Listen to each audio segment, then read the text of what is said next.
কৃষিকাজের জন্য তো এই যে পানির সেচ ব্যবস্থা, খাল খনন এগুলো তারই একটা কৃষিকাজকে উন্নতিতে নিয়ে যাওয়ার জন্য একটা প্রসেস। খাল কাটা, নদী খনন করা, পানি জলে ধরে দেওয়া, পানি চলে যাওয়া। উনি প্রথম কথা হলো অতীতের সরকার ওনাকে ফিজিক্যালি টর্চার করছিল, ওনাকে জেলে দিয়েছিল, তারপরে ওনাকে বাইরে যেতে বাধ্য করেছে ওই চিকিৎসার জন্য। সেই হিসাবে উনি বাইরে থেকে গেছে। বাইরে যাওয়ার পর ওনাকে আসতে দেওয়া হয়নি। তো এর মধ্যে উনি মনে হয় উনি নিজে গুছিয়ে নিয়েছেন। আমার সৌভাগ্য, উনি যে এলাকায় থাকতেন সেখানে আমার ছেলে থাকতো। আমি নামাজ পড়তে যাই, ওনার সাথে দেখা সাক্ষাৎ হয়েছে, একবার দেখাও করেছি। তো আমি তখন বুঝলাম যে বাংলাদেশ থেকে বিভিন্ন পর্যায়ের লোক ওনার সাথে দেখা করত এবং মাঠ পর্যায়ের রাজনীতিবিদদের সাথে ওনার রেগুলারই যোগাযোগ ছিল এবং পার্সোনালি যোগাযোগ ছিল।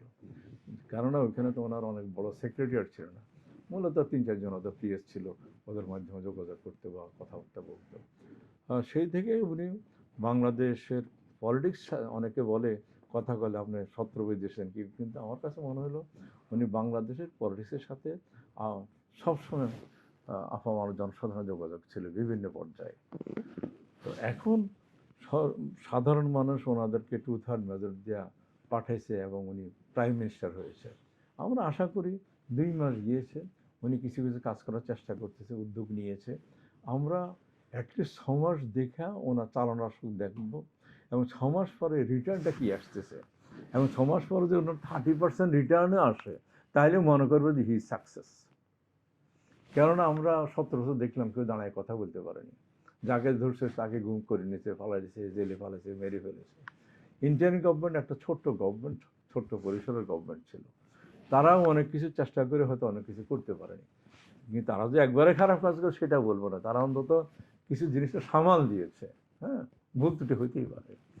এখন ইনি এনার উপদেষ্টা মণ্ডলী আছে 10-12 জন, তারপর মন্ত্রী আছে 25-26 জন মন্ত্রী আছে, প্রতিমন্ত্রী আছে আরও 25-26 জন।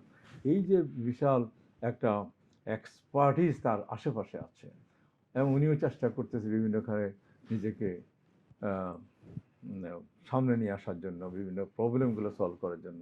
তা আমরা একটু অপেক্ষা করে দেখি কেমন করছে। তার বাবার যেই জনপ্রিয় কয়েকটি উদ্যোগ, মানে এগুলো কারণেই মানুষ প্রেসিডেন্ট জিয়াউর রহমানকে এখনো মানুষ পছন্দ করে, ভালোবাসে। সেগুলো হচ্ছে খাল খনন বা নদী খনন, তারপরে ধরেন কৃষি জমিকে প্রাধান্য দেওয়া, আর এখন যেটা সবচেয়ে বেশি গুরুত্বপূর্ণ সেটা হচ্ছে ফুটপাত দখলমুক্ত করা। তো এটা নিয়েও বিএনপির চিন্তার কথা আমরা শুনেছি গণমাধ্যমে। আপনি কি মনে করেন এগুলো তিনি করতে পারবেন এবং তার বাবার সেই ঐতিহ্য জনপ্রিয়তা তিনিও ধরে রাখতে পারবেন?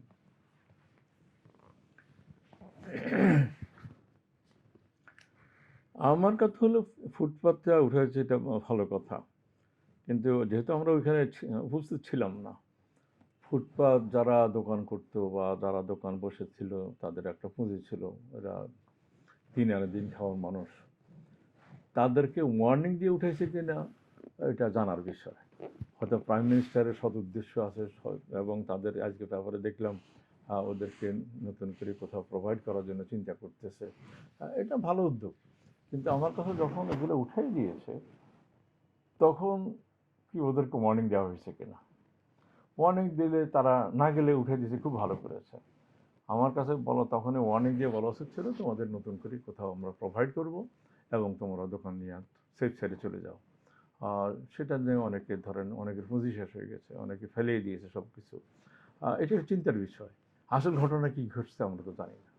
হ্যাঁ, এটা এটা জানা উচিত ছিল বা মানে নিউজ পেপারগুলোতে আসা উচিত ছিল যে আপনার যে কোনোখানে যে কোনো ইলিগালি আছে তারা, তাদেরকে অন্তত ওয়ার্নিং দেন যে তোমাকে উঠে যেতে হবে, না আমরা একটু ফেলে দেবো। এই জিনিসটা হয়েছে কিনা আমি জানি না, হলে ভালো কথা, না হলে এটা আমার কাছে মনে হয় চিন্তার বিষয়। আর এখন যেটা উঠতেছে যে তাদেরকে কোথাও প্রোভাইড করবে, সেটা ভালো উদ্যোগ। ফুটপাতে থাকবে কেন, মানুষ হাঁটতে পারে না, চিন্তাই হয়, এটা করে সেটা করে, এটা ভালো উদ্যোগ। খাল কাটার কথা বলছেন, খাল কাটা তো তখন খাল কেটে তো ধরেন পানি নেমেছে, বিভিন্নখানে পানি বেশি থাকতো, সেটাও একটা রেজাল্ট পেয়েছে। তো এখন এত বছর পরে আমাদের যে অনেক কিছুই ধরেন ছোটোখাটো খাল বন্ধ হয়ে গেছে, ছোটোখাটো নদী বন্ধ হয়ে গেছে। এটা যদি ঠিকমতো প্রতিফলন হয় এবং সবাই এটাকে স্টিক থাকে, তাহলে আমার কাছে মনে হলো এটা ভালো উদ্যোগ, এবং এটা 1 বছরের মধ্যে আমরা এটার রেজাল্ট পেয়ে যাবো ইনশাআল্লাহ। আর কৃষিকাজের জন্য তো এই যে পানির সেচ ব্যবস্থা, খাল খনন, এগুলো তারই একটা কৃষিকাজকে উন্নতিতে নিয়ে যাওয়ার জন্য একটা প্রসেস। খাল কাটা, নদী খনন করা, পানি জলে ধরে দেওয়া, পানি চলে যাওয়া। এখন যদি বর্ষা বেশি হয় তখন দেখা যায় সব কিছু ডুবে যায়, কিন্তু খাল খনন থাকলে, নদী যদি স্রোত ঠিকমতো থাকে, তাহলে তো কখনোই হবে না, আপনার ফসলাদি ভালো হবে, বিভিন্ন রকম হবে। ওইটা ওই জন্য আমার কাছে মনে হলো এটা একটা ভালো উদ্যোগ। উদ্যোগ ভালো, কিন্তু কন্টিনিউ করাটা এটা চিন্তার বিষয়। যাদেরকে এসব জিনিসের দায়িত্ব দেওয়া হয় তারা ঠিকমতো ফলো আপ করে কিনা, কতটুকু করলো। বা এবার সরকার এই সিজন তো বর্ষা চলে আসতেছে, এই স্বল্প সময়ের জন্য কতটুকু খাল খনন করেছে, কোন জেলায় কতটুকু করেছে, সেটার একটা শ্বেতপত্র বাইর করা উচিত। তাহলে সবাই ওয়াকেবল থাকবে, যেটা আলটিমেটলি মানুষ দেখতেছে কি হচ্ছে। আচ্ছা, সরকারের দুজন মন্ত্রীকে নিয়ে অনেক সমালোচনা, মানে সমালোচনার মতো ট্রল হয় আর কি। একজন হচ্ছে স্বরাষ্ট্রমন্ত্রী, আর একজন হচ্ছে আইনমন্ত্রী। আমি আমিও দেখেছি বা শুনেছি। তো আমরা আরো কিছুদিন একটু দেখা উচিত। হ্যাঁ, আমি মনে করি আমাদের প্রধানমন্ত্রী বা সিনিয়র মন্ত্রী যারা আছে, কোনো মন্ত্রী যেন ওভার পাওয়ার না হয়, সেদিকে নজর দেওয়া উচিত। গতকালকে একটা বক্তব্য, ব্যাপক আলোচনা হয়েছে। বিএনপির মহাসচিব মির্জা ফখরুল ইসলাম আলমগীর একটা বক্তব্য দিয়েছেন যে জামাত ইসলামকে একেবারে নির্মূল করার জন্য কাজ করতে হবে। এটাকে আপনি কিভাবে দেখেন? আমি মনে করি এগুলো পলিটিক্যাল স্টেটমেন্ট। পলিটিক্স করার সময় তারাও বলে এরা এটা করছে, ওইটা করছে, কটা সত্য। আবার এনারাও চেষ্টা করছে যারা যা সামনে না গাইতে পারে। এগুলো পলিটিক্যাল স্টেটমেন্ট, এই নিয়ে আমি অত ভাবি না। না, এইটাই বক্তব্য দেওয়া বা চেষ্টা করার ফলে তো জামাত তো গত 16-17 বছর জামাতকে আওয়ামী লীগ কিছু করতে পারে না, এমনকি নিষিদ্ধ করার পরে 2 দিন পরে তারা পালাইতে হয়েছে আর কি।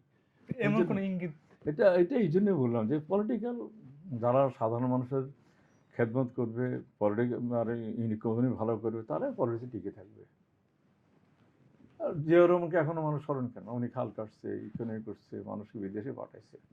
এক নিম গাছ দিয়ে উনি বিদেশের লোক পাঠাইছে সৌদি আরবে। সেই সৌদি আরবে এখন 32 লক্ষ লোক। চিন্তা করতে পারেন কেন ওনাকে স্মরণ করে? এখন বর্তমান প্রাইম মিনিস্টার খাল কাটার উদ্যোগ নিয়েছে, এডুকেশন উদ্যোগ নিয়েছে, আরও বিভিন্ন এখানে উদ্যোগ নিয়েছে। এইগুলো যখনই সুফল পাওয়া শুরু করবে, সবাই তার কথাই শুনবে। সুফল পর্যন্ত অপেক্ষা করতে হবে। আর যেটা জামাতকে বিরুদ্ধে বলছে, জামাত বা বিএনপির বিরুদ্ধে, এগুলো পলিটিক্যাল স্টেটমেন্ট, এগুলো সাহিত্য খুবই কম।